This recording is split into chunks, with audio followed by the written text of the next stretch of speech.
Oke, Assalamualaikum warahmatullahi wabarakatuh. Halo teman-teman, apa kabarnya hari ini? Semoga senantiasa dalam lindungan Allah Subhanahu wa taala ya. Seperti yang kita tahu, di dunia anak SD itu kita akan penuh dengan kejutan ya. Kadang bikin ketawa, kadang juga bikin garuk-garuk kepala. Nah, di episode kali ini kita bakalan ngebahas sesuatu yang udah jadi makanan sehari-hari kita, yaitu tentang perbedaan karakter anak. Nah, di episode kali ini kita bakalan mau ngebahas sesuatu yang udah jadi makanan kita sehari-hari di kelas, yaitu tentang perbedaan karakter anak. Dengan saya, Anastasia Nabila Azahra, akan mengajak kalian untuk mengetahui pengalaman dan cerita dengan tamu kita pada hari ini, yaitu Ibu Nunu Ambar. Seperti yang kita tahu, perbedaan karakter pada anak itu sangat menonjol, apalagi anak SD, ada yang aktif, ada juga yang tenang. Nah, bagaimana kita melihat perbedaan karakter anak di kelas? Apakah kita menganggapnya sebagai masalah atau justru sebagai kesempatan buat belajar?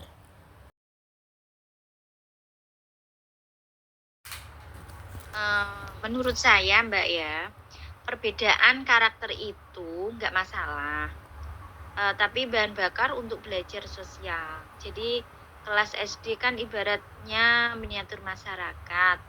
Ada anak yang cerewet, ada anak yang pendiam, ada anak yang suka ngatur, dan ada anak yang ngelet.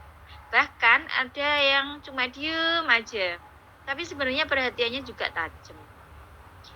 Kalau semua anak sama, kelas malah jadi flat, jadi nggak seru. Jadi kuncinya gini, guru itu harus menggeser mindset. Bukan, anak ini nyusahin, tapi ternyata ini kesempatan buat ngajarin anak lain bagaimana cara berinteraksi dengan karakter yang berbeda-beda. Gitu ya Mbak ya.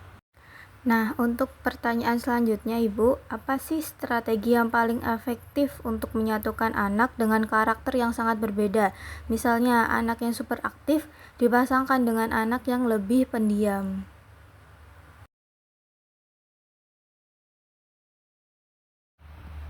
Menurut saya gini, strategi yang paling works, yang paling bagus menurut pengalaman saya adalah memberi peran sesuai kekuatan masing-masing anak. Jadi anak yang aktif mungkin bisa jadi juru bicara kelompok, maju ke depan, yang bagian presentasi.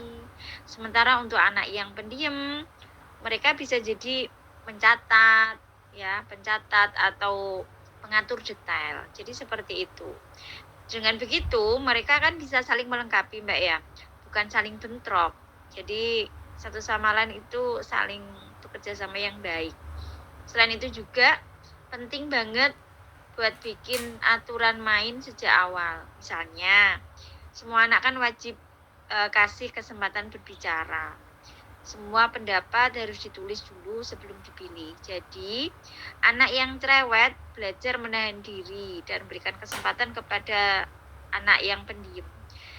Dan anak yang kalem merasa aman buat menyampaikan idenya. Jadi, Nah, untuk pertanyaan selanjutnya, Ibu, bagaimana kita sebagai guru bisa menumbuhkan empati pada anak-anak supaya mereka belajar menghargai perbedaan? menurut saya belajar menghargai perbedaan itu harus ya. Jadi empati itu bisa dilatih, bukan diajarin hanya lewat teori saja. Caranya bisa lewat role play yang sederhana, yaitu anak diminta pura-pura jadi temennya selama beberapa menit aja. Atau mungkin bisa juga lewat refleksi setelah kerja kelompok. Apa yang kamu rasakan kalau temanmu tidak mendengarkanmu? Bagaimanakah perasaanmu? Dengan begitu, anak sadar bahwa perasaan mereka itu bisa sama dengan perasaan orang lain. Selain itu, guru juga harus jadi contoh yang baik. Kalau guru terlihat menghargai perbedaan anak, gak hanya memuji yang pintar akademik saja, tapi juga guru bisa memberikan apresiasi kepada anak yang kreatif atau anak yang sabar, maka otomatis anak akan meniru bagaimana guru itu menghargai perbedaan anak didiknya, seperti itu Mbak ya. Nah, jadi teman-teman, kesimpulan yang bisa kita ambil adalah perbedaan karakter di kelas itu wajar banget.